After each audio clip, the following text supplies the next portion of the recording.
Hello everyone, কেমন আছেন সবাই? আশা করি সবাই ভালো আছেন। আজকে অনেক দিন পর আবার ভিডিও নিয়ে হাজির হলাম। এখন থেকে আশা করি সবাই নিয়মিত ভিডিও পাবেন। আজকে আমরা এমএস ওয়ার্ডের কোনো লেখাকে যদি আমরা বড় করতে চাই, কোনো লেখাকে আমি লেখাটিকে একটু ছোটো করে দিই। যদি আমি কোনো লেখাটিকে বড় করতে চাই, বড় করার ক্ষেত্রে আমি যে স্কেল থেকে যদি বড় করি, তখন দেখা যাচ্ছে যে নিচের লেখাগুলি সরে যাচ্ছে। সেক্ষেত্রে আমাদের কি করতে হবে? সেক্ষেত্রে একটা ট্রিক্স হচ্ছে যে, আমরা তো জানি সবসময় যে এই মাউসের কার্সরটিকে এটাকে কপি করে মার্ক করার পর আমরা যদি কিবোর্ড থেকে Ctrl+D ক্লিক করি, দিয়ে ক্লিক করার পরে এখানে ফন্টে থাকবে।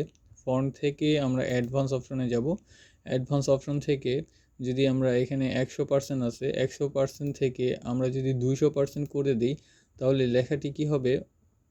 ওকে করে দিলে লেখাটি পাশে বড় হবে, কিন্তু আগের যে লেখাটি আছে ওই লেখাগুলি আগের জায়গায় থাকবে, কিন্তু লেখাটি পাশে বড় হবে।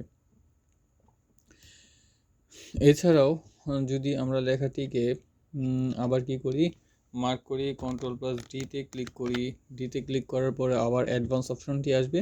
অ্যাডভান্স অপশনটি আসলে যদি আমরা 150% করে দিই, ওকে করে দিই, তাহলে এটা 150%ই থাকবে। এই ক্ষেত্রে আমরা যদি গ্রো ফন্টে ক্লিক করলে এটার সাইজ ঠিক থাকবে এবং লেখাগুলি নিচে নামবে না। এছাড়াও আমরা যদি এটাকে আরেকটু বড় করার ক্ষেত্রে Ctrl+D, আবার ডিতে ক্লিক করে যদি 200%-এ ক্লিক করি, সেটি তার রেজুলেশন অনুযায়ী নিয়ে নিবে। তো এই ছিল আজকের ভিডিও। তো সবাই ভালো থাকবেন, সুস্থ থাকবেন। ধন্যবাদ সবাইকে।